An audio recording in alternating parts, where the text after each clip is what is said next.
Yo guys, welcome back to the channel. In today's video I'm going to show you how to set Digit to save for a new car. Now if you're planning to buy a new car, Digit can help you save steadily without stress. Start by opening the Digit app and selecting create a new saving goal. Name this goal something like new car. It could be a Mustang, a Ford, Ferrari, whatever it is. Go ahead and name that. And next you're going to set your target amount based on exactly how much you want to save for your car.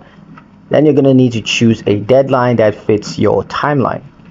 Digit will automatically calculate exactly how much you should save regularly, factoring of course your spending habits and your income.